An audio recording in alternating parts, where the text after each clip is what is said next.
Well, you see, you encounter a situation like that very frequently. Everyone does in their life. Like if you're having a discussion with someone you live with, for example, so someone you have to be with for a long time, a lover, boyfriend, girlfriend, wife, husband, sibling for that matter, you're going to have contentious discussions about how to move forward. And it's very frequently the case that your words will be, that you'll be straw-manned. Your words will be taken out of context. The other person, and you too, will try to win instead of trying to solve the problem.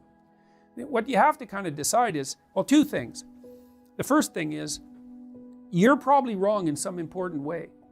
And you might think, well, so what? But no, it's not so simple. Being wrong in some important way is like having a map that doesn't correspond to the streets. If you're wrong in some important way, when you go to where you're going, you will get lost and you might end up in a neighborhood that you don't want to visit. So it actually matters if you're wrong. And so now if you're talking to someone who is acting in opposition to you, it's possible that during your contentious discussion, they will tell you something about how you're wrong that's accurate. Now, you're not going to be very happy about that because, like, who wants to discover that they're wrong? But it's better to figure out that your map is inaccurate than it is to get lost. And so one of the things you have to remember when you're discussing things with people, even if they're out to defeat you, let's say, is that there is some glimmering of the possibility that you can walk away with more knowledge than you walked in with. And that can be worth paying quite a price for. And so I've had the opportunity to engage in public debate of an exceptionally contentious nature for, let's say, 18 months, non-stop, fundamentally. And it's been very stressful. But the upshot of that is that my arguments are in much better shape than they were. And I shouldn't say that. My thoughts are much more refined than they were at the beginning of this process. It's not my arguments are in better shape. It's not the right way to think about it. It's that I'm clearer about what I know. I can articulate it better. And that's all forged in the heat of conflict. If you're discussing a contentious issue with someone you love and that you have to live with and put up with, you want to listen to them because what you really want to do is establish a lasting peace.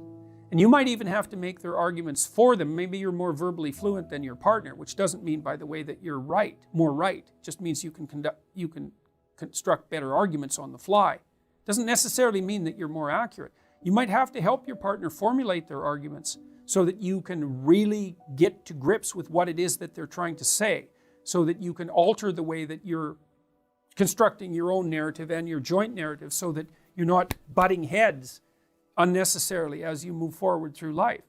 It's not a very good idea to win an argument with your wife, right? That isn't what you want because then you have a defeated partner. And a defeated partner is not happy. And a defeated partner is often out to reclaim the defeat. And so as a strategy for moving forward with someone who you're going to wake up beside, 5,000 times, it's not a very advisable strategy. It's better to listen, to flesh out the argument on both sides, and to see if you can come to a mutually acceptable negotiated settlement. And that's the case in most encounters in life, if you can manage that. But it's easy to want to win. One of the things I do in my psychology seminar is I assign papers to students and then I extract out propositions from the papers. And they're propositions that are debatable. And so then I outline the pro side and I outline the con side. So it's like, if you agree with this, this is what you'd think. If you disagreed with this, this is what you'd think.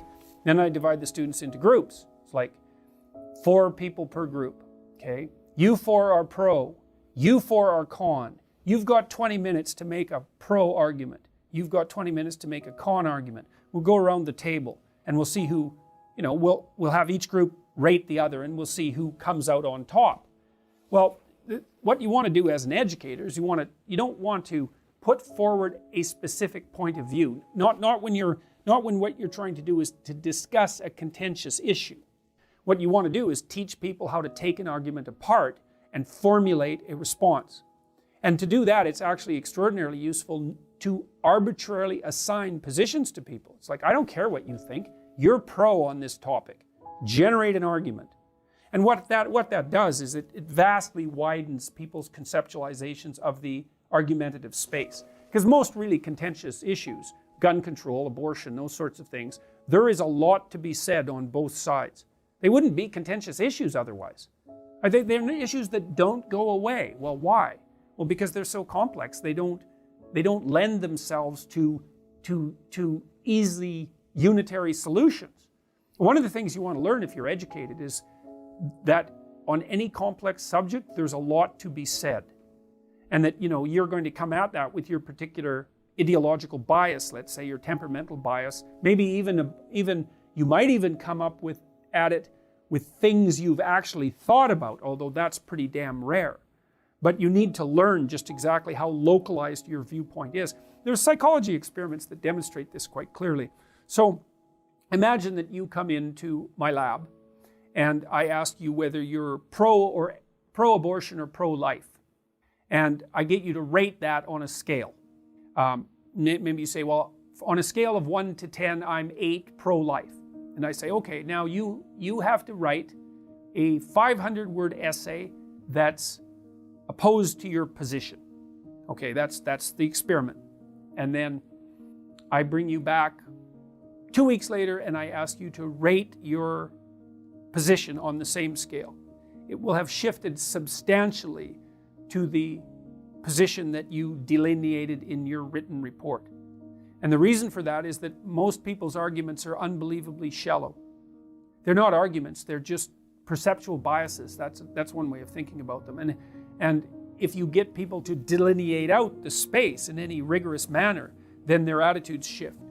What you really want, if you're going to engage in a discussion about, say, something like gun control, is you want to be familiar with the entire range of arguments, deeply familiar, and have some respect for them.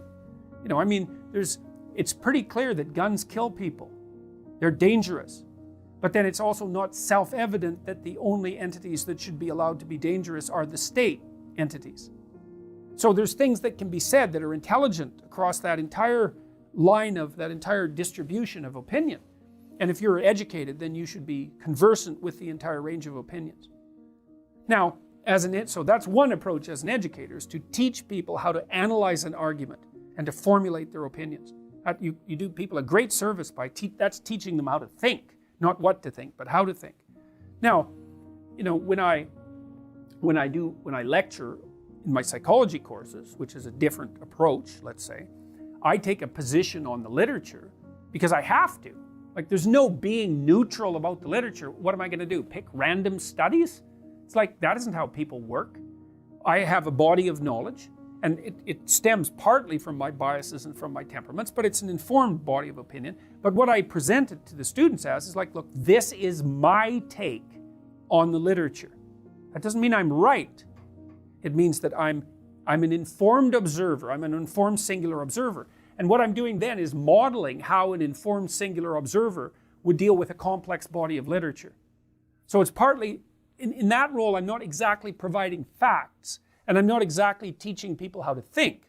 I'm saying, if you're a psychologist, research psychologist, and you want to engage with the literature, here's one way that you would do it. And so then I'm a model.